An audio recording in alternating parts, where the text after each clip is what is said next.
Bem-vindos a mais um episódio do podcast Produtividade Consciente. Hoje tenho um convidado especial, é o Paulo Carvalho, é um empreendedor e um facilitador, e mais do que ser eu a apresentá-lo, vou passar a palavra ao Paulo. Paulo, bem-vindo, muito obrigado antes de mais pela tua disponibilidade em participares neste podcast. Queria-te convidar desde já a falares um bocadinho sobre ti. Obrigado, é muito bom estar aqui. Vamos ver se eu consigo falar sobre produtividade. Posso falar um bocadinho sobre mim, talvez contando aqui a minha história breve. Sou pai, sou casado, tenho 2 rapazes de 9 e 11 e costumo dizer que fui formado em Engenharia Informática. Isso parece-me bem. E isso torna-me bastante atento à informação e a sistemas. Diria que o meu pensamento sistémico vem daí, desde essa formação. Comecei por ser empreendedor, abrir uma pequena empresa. Na verdade, comecei como programador numa pequena consultora. Depois o negócio era tão fácil que decidi ser empreendedor, e quando as telecomunicações, no boom das telecomunicações, eu fiquei fascinado pelo mundo e estive lá durante 20 anos. Até sair com a ideia de que as organizações precisam de se transformar para serem mais conscientes, e é isso que estou a fazer ao momento, quer enquanto facilitador ajudando as organizações a fazerem isso, quer enquanto empreendedor a desenvolver projetos que ajudem a fazer aqui uma transformação sistémica para nós não sermos a geração que deixa um pior futuro aos seus filhos, a primeira geração aqui em alguns anos em que isso acontece. Portanto, para tentar inverter isso um bocadinho, pelo menos que os meus filhos digam que eu não me esforcei por inverter a tendência. É um bocadinho isso que ando a fazer agora. Que é sempre uma responsabilidade muito grande da nossa geração, que é uma geração que conseguimos já feitos muito grandes, mas agora temos aqui um bocadinho este desafio de não deixar um mundo pior do que aquele que encontramos, que é sempre um grande desafio. É um grande desafio, e quantos mais ligarem-se a esse desafio, melhor, porque vamos precisar de todos. Sim, sem dúvida. No que diz respeito à produtividade consciente, quais é que são neste momento as tuas principais responsabilidades como empresário, empreendedor e como facilitador? Bom, enquanto facilitador, tenho vários projetos que ainda estão em curso, alguns dos quais foram bastante afetados aqui pela pandemia, porque a facilitação é preferencialmente feita, é a facilitação que eu gosto mais, é presencial, e portanto o facto de não podermos reunir grupos de pessoas dificulta bastante os processos, este tipo de processos, e portanto teve que haver aqui uma adaptação para o online, e portanto há alguns programas que ainda estão em curso, e sempre a hipótese de fazer mais programas de impacto em organizações, e portanto escolho sempre programas que correspondam a bons desafios da organização e que tenham um potencial transformador. De outra maneira não faço qualquer tipo de projeto. Enquanto empreendedor, estou neste momento a formalizar uma associação, está a dar os primeiros passos, já está formalizada, Value Flow, portanto é na lógica das empresas sociais, digamos assim. A figura da associação foi aquela que pensamos servir melhor agora. É uma associação que tem a ambição de ser uma fundação no futuro e que tem aqui uma missão que parece ser do tempo presente, que é desafiar os nossos pressupostos económicos para que eles façam um shift. Na verdade é um laboratório económico, se nós quisermos. Portanto, o nome vem de O nome de Value Flow vem desta aparente distância entre aquilo que nós valorizamos enquanto humanos, seres vivos neste planeta, e aquilo que é valorizado pela economia. E a proposta do Value Flow é desafiar estas limitações económicas para nós passarmos a valorizar aquilo que nós humanos valorizamos também na economia. E, portanto, criar instrumentos que sejam pontos de acupuntura para mudar aquilo que são os nossos sistemas económicos atuais. E nesse contexto faço parte de um coletivo muito grande, na verdade é uma startup, e também um movimento que se chama Joint Seeds, uma startup que é a AIFA, que na verdade tem uma série de produtos que têm como objetivo proporcionar ou materializar, se quisermos, a ideia de um renascentismo económico, de uma renascença económica. O renascentismo é um ismo, evitando os ismos, uma renascença económica, e portanto que permita sairmos deste mindset de escassez, em que o dinheiro é escasso, para um mindset de abundância, e que traga essa abundância para projetos regenerativos que ajudem de facto a regenerar sentido lato aquilo que nós precisamos, regenerar relações, a nossa relação com a natureza, a nossa relação uns com os outros e em comunidade, e com isso os mecanismos económicos que facilitem essa regeneração. Eu estava aqui a pensar que tinha uma pergunta para te fazer mais para o final da nossa conversa, mas acho que vou fazê-la já, que é: que problema é que tu estás a tentar resolver?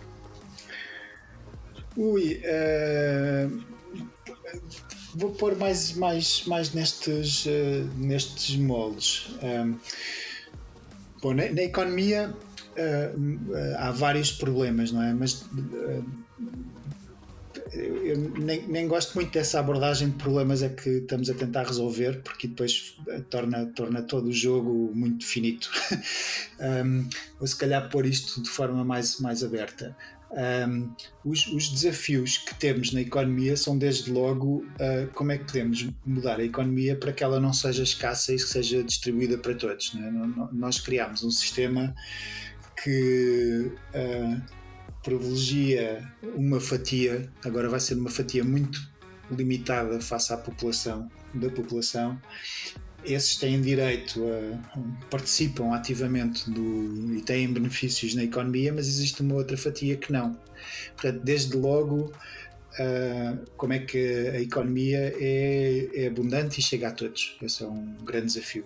O segundo desafio é, se nós olharmos para aquilo que nós fomos construídos enquanto sistema económico e depois o reflexo disso na forma como as organizações atuam dentro desse sistema, nós temos um sistema que é eminentemente extrativo em todos os modos. Preocupa-se de facto em ter resultados financeiros no matter what, não é? E portanto acabamos por criar uma rede onde uma teia de ações onde de facto para termos prosperidade económica destruímos o planeta em múltiplas escalas, e nós temos mais do que evidências disso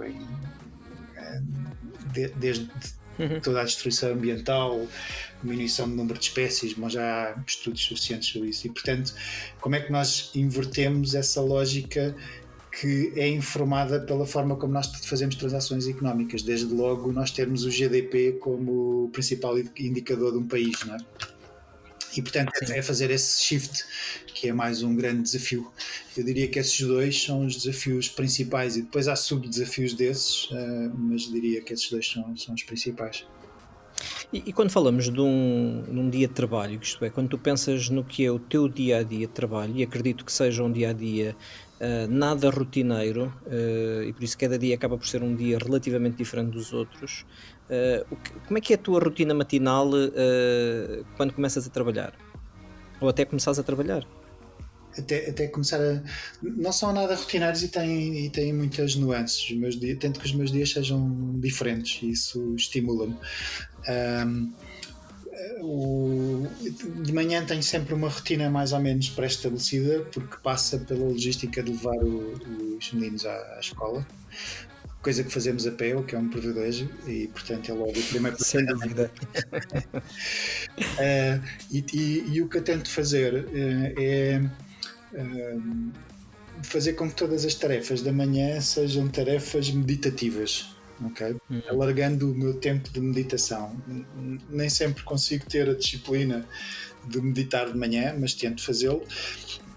Mas faço com que todas as tarefas sejam feitas de forma meditativa, desde fazer o pequeno almoço para a família, até ir levar as crianças à escola, o passeio de ida e volta, e algumas das rotinas de manhã que acabamos sempre por aqui na logística familiar, acabo sempre por assegurar de manhã. E todas tenham esta coisa de ir observando como é que eu estou, como é que eu me estou a sentir, como é que está o meu respirar, e portanto a minha manhã tenta sempre ter muito espaço. E depois tento sempre ter meditações que sejam mais longas em determinados dias da semana, às vezes de manhã, outras vezes à tarde. E fazer algum desporto.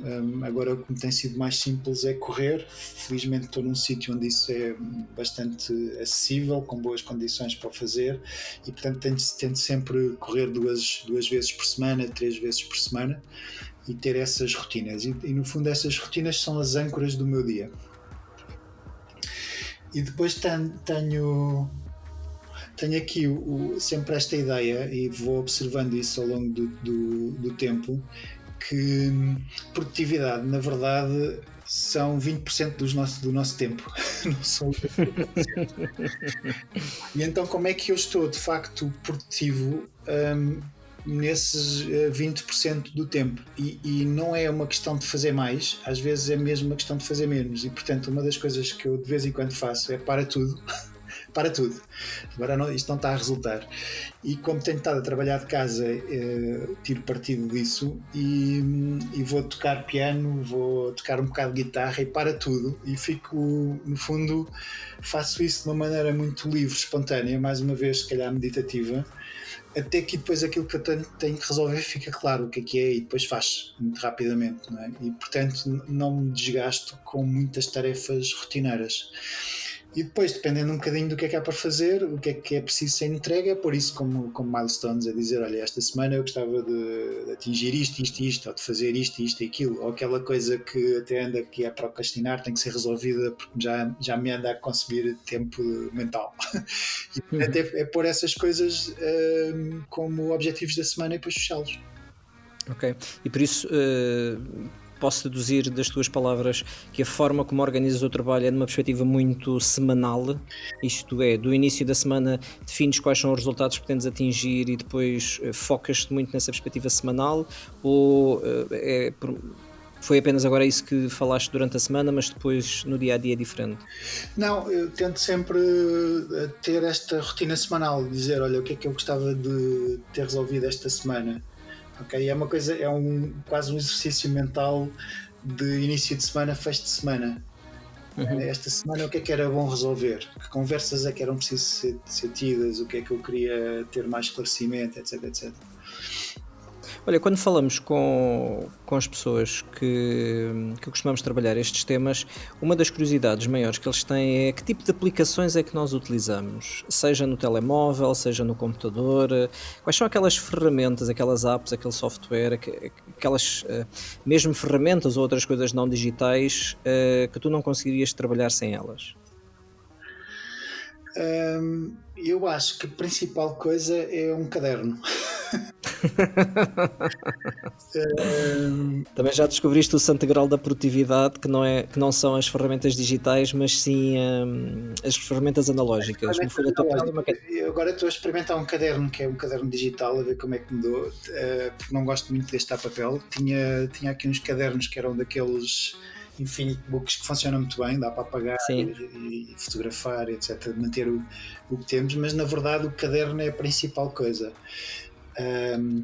E o caderno vai desde journaling, ou seja, aquele escrever sem parar para ver o que é que a cada momento se está a pedir, não é? Que dar atenção, e depois pode ser mais ou menos guiado, mais ou menos direcionado, mais emocional, só para deixar sair, até tipo organizar as ideias antes de começar a fazer qualquer coisa, não é? O que é o panorama das coisas. Isso torna qualquer conversa depois muito mais eficaz, não é?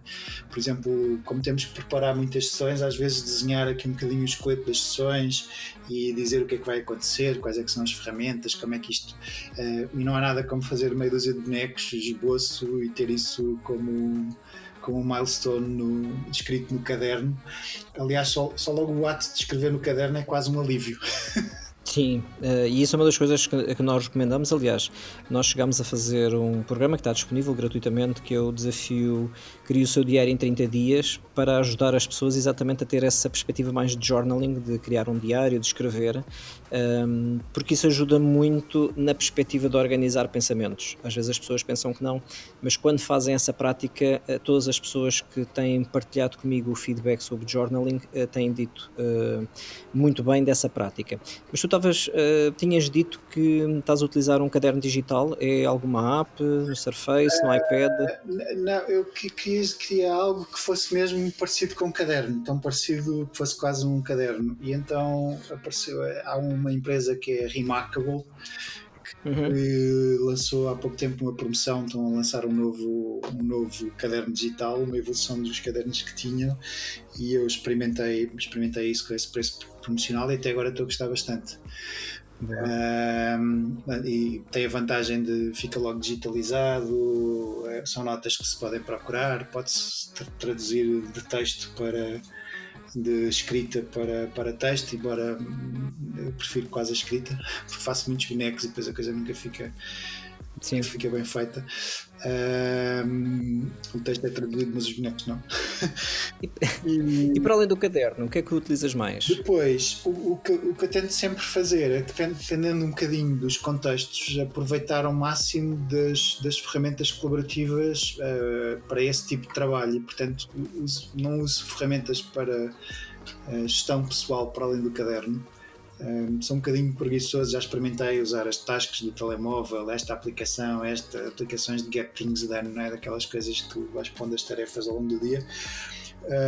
Acho que isso tem um overhead muito grande, não me traz grande benefício, portanto o caderno é imbatível, é muito mais rápido. Sem dúvida. Mas quando há trabalho colaborativo, gosto de tirar ao máximo partido de todas as ferramentas colaborativas, sobretudo quando o trabalho é assíncrono. E às vezes faço isso para mim próprio, ou seja, uso as ferramentas de trabalho colaborativo para eu próprio me organizar. Por exemplo, se tiver um texto a escrever ou uma proposta a fazer, às vezes não tenho tempo de acabar a proposta, mas faço comentários, uso os comentários que existem nas quase todas as ferramentas de edição de texto ou de criação de apresentações. Portanto, se estiver a meio de uma coisa, ponho comentários para mim próprio, que depois vou resolver, porque não acaba uma coisa ou não acaba uma ideia, e portanto deixo ali pendurada. E com os outros a mesma coisa. E há uma prática que eu comecei a gostar muito, que é ter reuniões muito produtivas, que são reuniões de trabalho. E, por exemplo, só o facto de se ir escrevendo, se ir fazendo anotações do que é que está a acontecer na reunião, quais é que são os pontos, em reuniões que às vezes parecem só de conversa, aumenta logo a produtividade da reunião e passa a ser, em vez de ser uma reunião para discutir o que é que se vai fazer, já é uma reunião em que se está a fazer.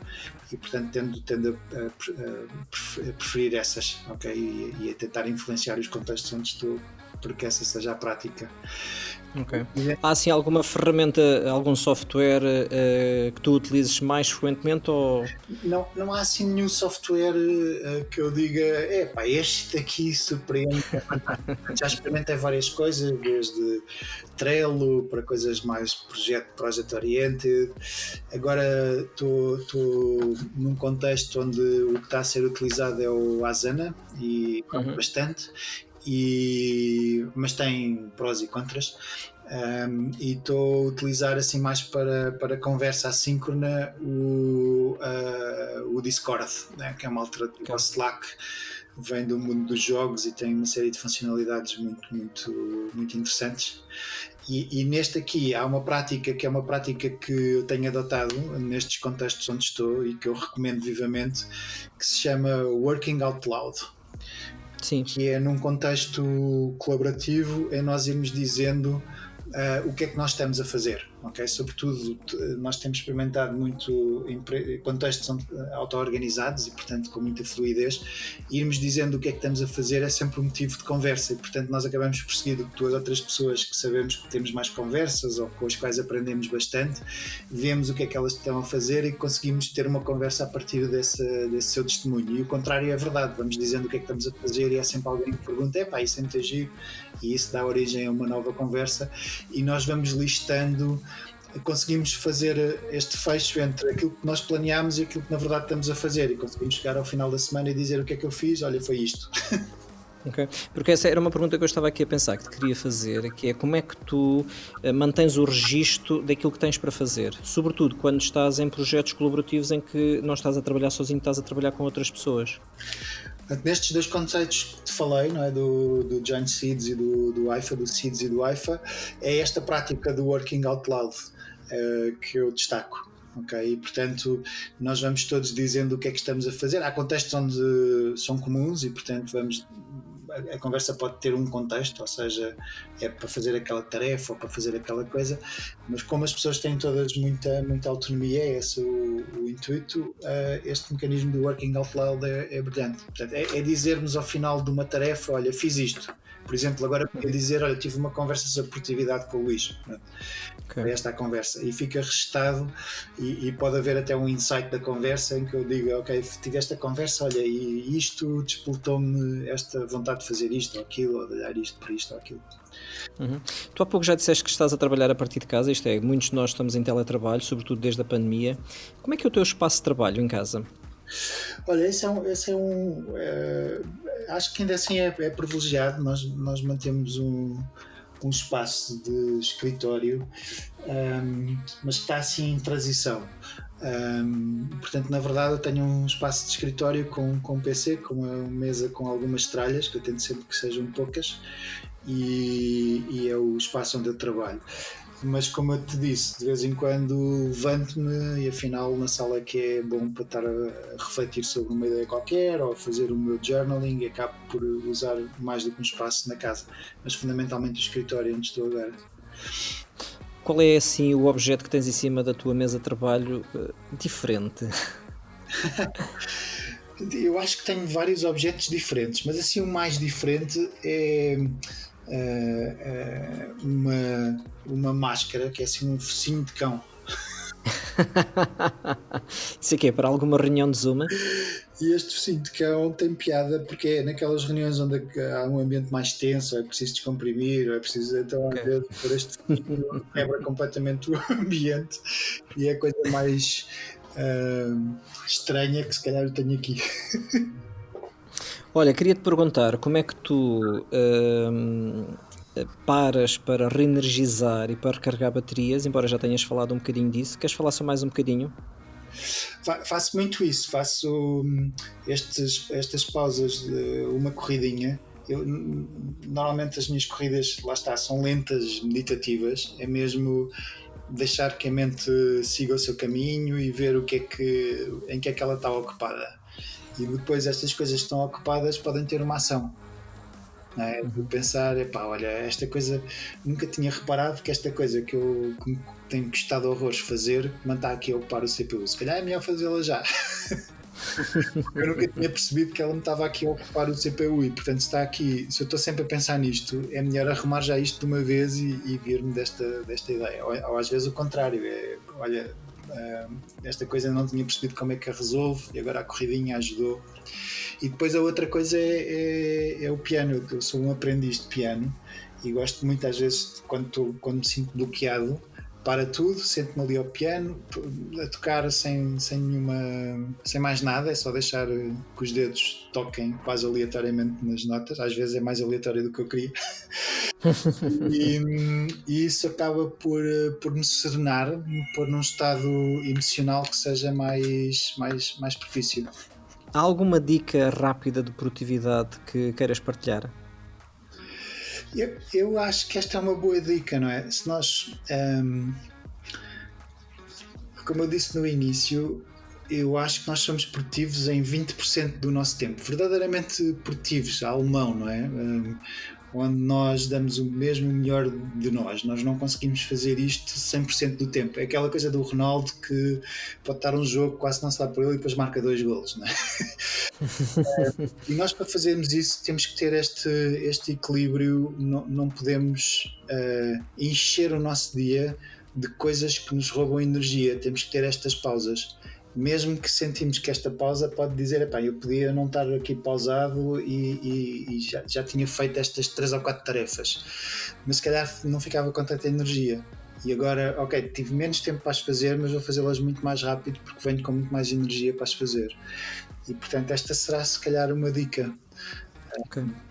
Sobretudo neste tempo em que nós temos tantas emoções contraditórias para gerir, não é? Ansiedade, incerteza, medo que isso possa dar. Nós conseguimos ter consciência dessas emoções e depois geri-las a partir de outro ponto vai aumentar claramente a nossa produtividade. Se calhar deixava essa como sugestão. Boa.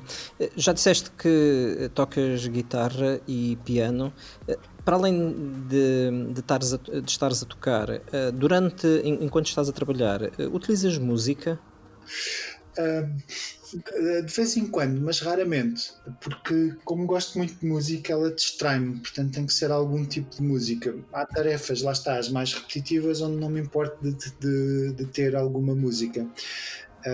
Mas tipicamente não, prefiro o silêncio. Ok, boa. E leitura? Há algum livro que estejas a ler agora deste momento? Olha, eu que é que tenho o péssimo hábito de começar vários livros ao mesmo tempo. Portanto, não estou- E então o que é que neste momento está na tua mesinha de cabeceira? Então, eu comecei aqui com esta prática de ouvir alguns livros. Portanto, há livros que eu leio e há livros que eu ouço.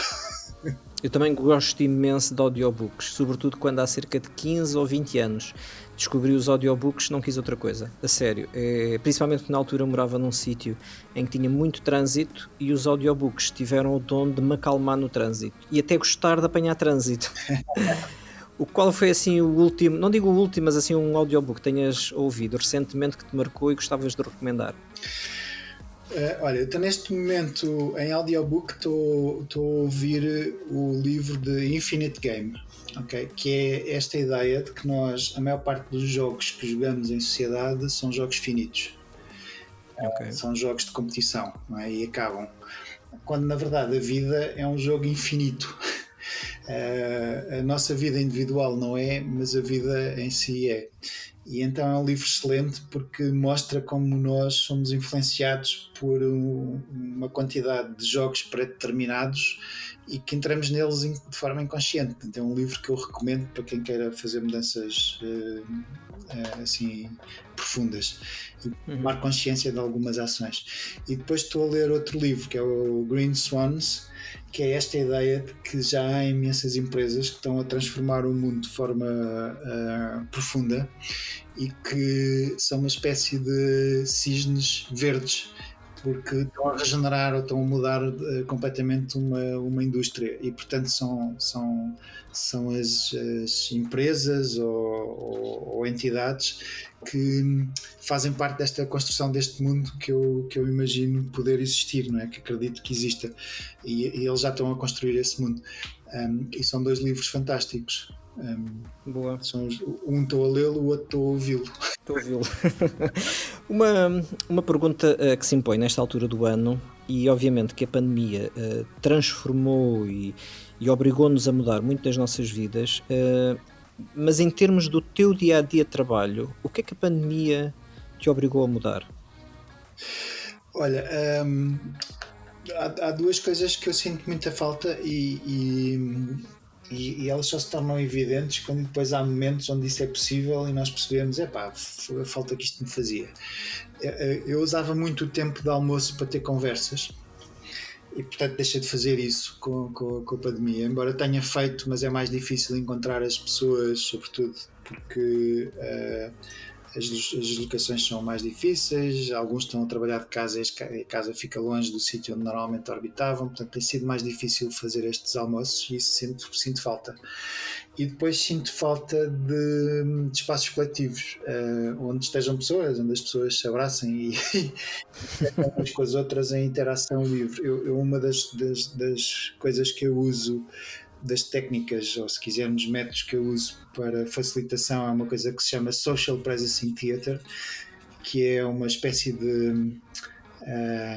de dança, portanto é algo onde nós usamos o corpo para fazer sentido da nossa realidade, integrando corpo, emoções e mente, e não conseguir fazer isso em coletivo tem-me afetado mais do que eu percebia, e sobretudo quando de repente há uma oportunidade para fazer uma coisa que se assemelhe e notamos essa diferença. Eu diria que estes dois fenómenos, o não termos contacto social, quer num contexto mais íntimo, não é? De conversas ao almoço, quer num contexto coletivo, são as que me fazem mais falta.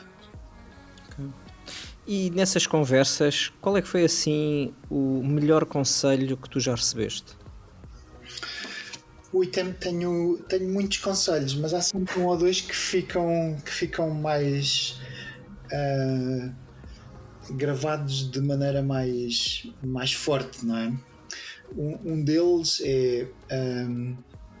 é um conselho de um amigo que contava esta história a partir da aprendizagem de um professor, mas contou em contexto da nossa interação, que disse: olha, quando estás a receber feedback, cala-te e ouve. E este conselho é um conselho que eu propago muitas vezes, não é? Quando estão a dar feedback, cala-te e ouve. É precioso, é um momento precioso e é mesmo para ouvir com atenção. Depois o julgamento, o que tu achas sobre isso é um bocadinho irrelevante, é mesmo pensar de onde é que vem o feedback e o que é que tu podes mudar para incorporar aquele feedback, independentemente de sentires que é mais apropriado ou não. E esse é um conselho forte. Muito bom mesmo. E por falar em feedback, queres partilhar connosco qual é que foi assim um grande erro que tenhas cometido na tua carreira, ao longo da tua carreira profissional, e como é que o ultrapassaste? Ui, são muitos. Escolhe, basta um. Vamos lá escolher daqueles assim grandes que dá vontade de dizer, pá, como é que foi possível? Escolher um. Olha, eu tinha se calhar 2 ou 3 anos de Vodafone. Olha, esse é mais um bom conselho. Tinha 2 ou 3 anos de Vodafone e era administrador de sistemas, e faço uma daquelas asneiras básicas de um administrador de sistemas, mesmo erro de principiante. Eu não era muito diferente disso. E mando um sistema abaixo, assim, um sistema crítico. Demorou 3 dias até estar completamente recuperado. E foi assim uma dor intensa. Não era um sistema de front office, era um sistema de back office, mas ainda assim teve muito, muito impacto. Como é que lidaste com isso? E depois, para já lidei logo, tipo a basquetebolista, não é? Quando se faz uma falta, põe-se logo a mão no ar. Fui eu, fiz a asneira, logo a admitir e a dizer exatamente o que é que tinha feito, em vez de esconder, como às vezes é típico. E lembro-me que tinha um chefe, não era um chefe direto, era o chefe do meu chefe, ficou envolvido na história, que me deu mais um conselho, que é: pá, tu agora és um tipo muito precioso, porque já aprendeste. Vamos fazer isso mais uma vez. Se fazes à terceira, és mesmo burro, vais-te embora. Mas agora tens um valor inacreditável, porque eu acredito que este erro nunca mais voltes a fazer. E portanto é mais um desses conselhos sábios, porque há que aprender com os erros. Portanto, lidei com humildade, assumindo a responsabilidade e o erro, e pedindo desculpa e aprendendo. Boa, muito bem. Olha, nós estamos a chegar ao fim deste episódio sobre produtividade consciente. Muito obrigado pelo teu tempo. Acho que foi precioso para todos os empreendedores, facilitadores e mesmo outras pessoas de outras áreas ouvir a tua experiência, e é isso que nós pretendemos com este podcast, que pessoas de áreas diferentes conheçam a realidade de como pessoas também de áreas diferentes produzem. E tenho uma última pergunta para ti. Quem é que tu gostavas que nós falássemos e tens curiosidade em saber como é que essa pessoa trabalha? Estás a falar de uma pessoa concreta ou uma. Uma pessoa, uma função, uma profissão? Olha, eu acho que era interessante falar, sobretudo neste contexto, com um artista. Com um artista? Uh, Artista plástico, músico? um músico, bailarino, ator, porque essas profissões que vivem num grande contexto de incerteza sabem lidar muito melhor do que a maioria com o desconhecido, embora agora provavelmente seja difícil conseguirem ter esse discernimento, mas pode ser interessante percebermos a perspectiva de uma profissão que lide com muita incerteza em termos do que é que vai fazer a seguir, a completar aquilo que tem a fazer agora, não é? Okay. Pode ser interessante. Vamos tentar encontrar alguns artistas que se disponibilizem a falar connosco. Para quem nos está a ouvir, este foi o primeiro episódio do podcast Produtividade Consciente. Nós voltaremos para a semana com mais novidades e com mais um convidado. Um abraço grande ao Paulo. Muito obrigado, Paulo. E até um dia destes. Abraço.